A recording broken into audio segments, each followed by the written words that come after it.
Hello, welcome to my channel. Please like and subscribe. This week we're going to look at vampires. I need a little break from love triangles, divorces, and murders. Not saying this will be a lighthearted week, but I've been curious what the newspapers back in the day might say about vampires. We're not doing a deep dive, just a little puddle dip into mainly the last quarter century of the 1800s. What were the newspapers reporting then, or in many cases, recounting stories from the past couple of centuries before that? So what are vampires? Basically, the undead, revived from death, rising at night from their grave or coffin, usually in their native soil. Usually they consume human blood or some type of bodily fluid or energy. Pale skin, ugly or beautiful, can't cast a shadow or a reflection. How do you become a vampire? Usually you have to be bitten by one, but there are other methods like sorcery or having a cat jump over a person's deceased body. How are they destroyed? Stake through the heart, head cut off, fire, sunlight exposure. They hate garlic, holy water, and crucifixes. They can't enter a home if they haven't been invited in first. They get distracted if you scatter seeds or grains on the ground because they need to do some OCD stuff and count them and or pick them up one by one. The word vampire is allegedly from Serbian origin, meaning blood-sucking ghost. From the St. Charles Herald, September 6, 1884. Quote, the history of the vampire superstition ranges over 2,000 years. It begins with the Lamia of the Greeks, a beautiful woman who enticed youths to her in order to drink their blood, and it may be said to end with the dawn of general education about 75 years ago. At certain periods, its believers have numbered hundreds of thousands, perhaps millions of people, not of the unlettered entirely, but included educated and scientific men of France, Germany, and Italy. 50 years ago, the vampire was a well-known figure in literature and the drama. End quote. All of these stories today are from newspapers in the last quarter of the 1800s. I'll probably at some point do a little look-see into the 1900s, but I was curious about the 1800s. Unfortunately, I don't have a picture of any alleged vampires in these newspapers, so you're going to see whatever I could find or make up. The first article I looked at was from 1874. And already talked about vampirism as a superstition that doesn't really exist anymore, except there's a lawsuit in Germany that brings it back out in the open. A man called Francis had died in 1870 in his village at the age of 63. A few days after he had been buried, his oldest son Anton was sick and died nearly 2 weeks later. Francis is said to have died of consumption, what we now call tuberculosis. Anton was galloping consumption, which I think just means that the onset and death were very quick. At nearly the same time, Anton's wife and young daughter were ill. Then his second son and brother-in-law were ill. All complained of feeling indescribable anxiety and oppression. The family came to believe that Francis was a vampire and that they were all going to die. So the second son, Joseph, went to the gravedigger and said he'd give him some money if he would dig the grave for his brother Anton extremely close to Francis's so that they could break through the earth and open Francis's coffin. Gravedigger was like, sure. But he talked to the local pastor first. And the pastor, as you can imagine, said absolutely not. That would be considered a desecration to the grave, and told the gravedigger to dig it like normal. The pastor had a guy watch over the grave the night before the funeral, but the watchman wasn't really paying attention. Anton's grave was dug right by Francis's. Joseph and the gravedigger were tried for desecration and found guilty. It was reversed by the Court of Appeals, but was set aside by the Superior Court and was sent back to be tried again. Eventually, all parties were acquitted because there wasn't enough evidence to warrant that they meant any real harm. Now, I'm assuming that Joseph and others had actually done something to Francis's body, but what? I don't know, and the newspapers didn't relay that. The writer Calmet would write about a man named Marshal de Retz, living in France during the times of Charles VII. He was a soldier, considered noble and brave, and after fighting in wars, he would retire home. Well, once he got home, suddenly the neighborhood he lived in had an untold number of children disappearing, all under the age of 7. No one knew what on earth was happening until parents, who had been watching his castle, found that too many interesting circumstances were happening at this castle. Based on suspicion, de Retz was arrested and put on trial for having kidnapped over 100 children. He was convicted and executed. Before he was led to the chopping block, he confessed that in 3 years, he had killed 800 children. Why? Quote, he was led to do it, he said, by an insatiable desire to taste their blood. End quote.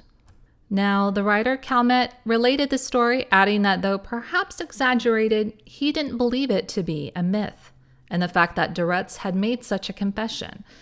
It was felt, at least by Calmet, there must be a trait in the human condition which could lead to vampirism. 1849, Paris. Parisian cemeteries were having their graves broken into, corpses tossed around, and wounds and mutilations were being inflicted on the bodies. Doctors were brought in to examine and said that they could not have been done by resurrectionists. Those would be body snatchers. So it was decided to set a trap in Père Lachaise with a bomb set under the trap. One night, the bomb went off. The sentinels went in, and beyond a bit of blood and some military clothing pieces, there was no trace of what they believed to have been a vampire desecrating the bodies. But then the next day, a soldier was found seriously wounded. He confessed to the grave desecration, but would not, or could not, say why he had done it. Beyond that, he was controlled by a great power. He was sent to prison for a year in order to have doctors examine his mental health. 1725. A man living on the border of Hungary fell from his wagon and was crushed to death. He was buried. A month later, 4 people had died, each with a cut on the throat. A young girl would declare that during the night she had felt like she was being suffocated. In the light of what I'm assuming was moonlight, she recognized the dead peasant and cried out, "Avaunt, vampire, in Jesus' name!" And the peasant/vampire disappeared. The man's grave was opened, and though it had been a month, there were traces of blood on his lips and on his hands. Strong signs of life, pink rosy cheeks. His body was then burned with the ashes scattered. 1876 newspaper regarding Serbia.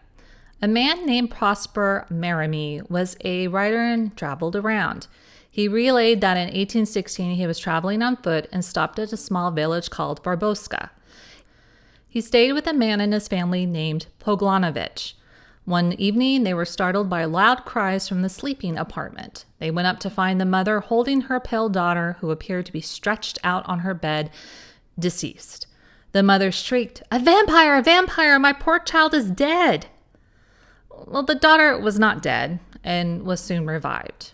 She had seen a man at the window, pale and wrapped in what sounds like a shroud. He had flung himself on her, bitten her, and tried to strangle her. The shriek that had been heard was from her, and the man fled, and she had fainted. But she thought that the man resembled a villager who had been dead for a couple of weeks. It was observed that she had a small red spot on her throat, but Prosper was unsure of the cause. Birthmark, bug bite, etc. Though Prosper had kind of politely denounced the vampire theory, the family went out in search of every amulet to put around the daughter's neck, and the villagers the next day dug up the grave of the dead villager. According to one woman, the, quote, "worms have not eaten it," end quote, and all declared he was a vampire. Well, they destroyed the hell out of the poor villager's corpse and then burned it. That night, the daughter asked not to be left alone. The parents were exhausted by all that had happened the night before and that day, so Prosper stayed with the girl to watch over her as she tried to sleep. Nothing was helping. She could not sleep, and absolutely afraid of dying and convinced that she would die. This went on for some days as her health started to wane. Prosper tried to fool her into believing a stone he had was a talisman or a charm against evil, and that he would cast a spell to help her. But when he presented the stone as if it was coming out from her neck where the wound was, she called him out for his deception because she had seen the stone before. And then she became worse. She told Prosper, quote, "If I die, it is my own fault. My lover," and she named one of the young men of the village, wished me to elope with him, but I would not, and asked him to bring me a silver chain. He went to Markaska to buy me one, and it was then that the vampire came. After all, if I had not been at the house, it might have killed my mother. So perhaps it is for the best." End quote. Next day, she asked her father to make sure that when she died, to cut her throat and open her veins afterwards so she would not become a vampire. I'm sure he was like, "Sure, honey." She gave Prosper an amulet, quote, "Keep it and may it do you more good than it has done me," end quote. Then she died after being sick for 11 days. 1888. From Belgrade, people came upon a dead body in the street of a man who appeared to have been frozen to death. He couldn't be revived and was turned over to his family for burial, which normally would take place within 24 hours. The driver of the hearse wagon told the priest that he had heard a weird noise from inside of the hearse. Everyone pulled near to the coffin and, quote, "a rumpus in the coffin was distinctly audible," end quote. Everyone ran away, believing the body had been turned into a vampire. The hearse driver, not really able to just run off and leave his convenience, or the body, drove the hearse to the police and they opened it. And no, not a vampire. It was a man who was very much alive. He was taken to the hospital and was thought that he would be okay. Apparently, he had become very drunk when he was out with friends. Wandered around the streets, fell down to sleep, I guess, and the cold kind of froze his sensibilities, so to speak. Quote, "Very likely this terrible superstition was partly caused, or at least strengthened by, cases of premature burial. To be confined alive is bad enough, but the inability to protest against such treatment without being taken for a vampire is hard indeed." End quote. Indeed. 1897. The town of Exeter in Rhode Island seems to have been ripe with vampire superstition in the 17th century. If you get consumption, aka tuberculosis, from no apparent cause, the elders of the community would say it was a vampire. Graves are searched, and if there is a body or some part of a body filled with blood and not yet decayed, that likely the deceased is a relative of the sick person. And in the deceased's body is the vampire essence, which leaves the cemetery to go suck blood from the sick relative. So the recommendation is to search the graveyards of lonely hillsides, and when a body is exhumed that looks a little too lively, the heart and the liver must be checked, and whatever part is filled with blood must be burned to kill the vampire. Then, grossly, the ashes of the burned parts must be mixed with water and given to the sick person to drink in order for the sick person to recover. No thank you, I'd rather have Tang. Apparently in 1892 was a vampire hunt. A farmer and his family were doing well until his wife became sick with consumption. The two daughters would die of what was also allegedly consumption. And then the son started to get sick. He goes away to Colorado Springs to recover, but then returns to Exeter when he doesn't improve. Neighbors told Farmer Dad that it was the vampire that was the problem. Farmer Dad said, "Well, a hunting we will go." The graves of the mother and first daughter were examined, and they were basically skeletal, as they should be. Second daughter, who had been dead for 2 months, proved to be pretty well preserved. A medical officer attending the shenanigans looked at the heart and liver, and as the heart was removed, blood flowed out. The villagers cried, "Vampire!" A fire was started. The heart and liver burned to ashes. 1706. Bishop of Olmütz would publish this story about a herdsman in Bohemia who was a bit suspicious while he was living. When he died and was buried and people were killed and flocks were destroyed, people got to thinking. His grave was opened up, and allegedly he sat up, said he was a vampire, and told the villagers that they couldn't stop him from getting the gooey red stuff. They stuck a stake in his coffin. It didn't say they put the stake in him, so did they just lay it in there? In any case, that night he got up, killed 3 people and 20 cows. People were like, heck no, dug him back up and burned him. Another man was buried on the Isle of Crete. An arch was built over his grave to keep him in it. One night, a shepherd took a nappy choo-choo near the grave, putting his arms in the form of a cross. The vampire got up that night, arch notwithstanding, but couldn't cross the cross. The alleged vampire asked the shepherd, "Hey, get rid of that. I've got stuff to do, but I'll be right back."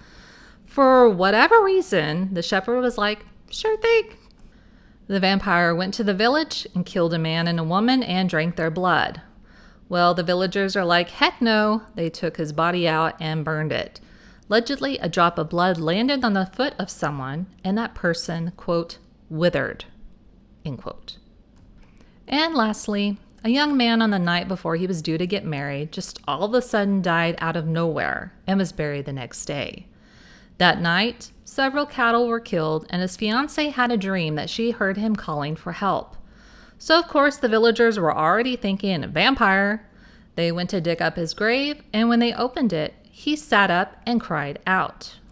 The villagers beat him with stones and clubs.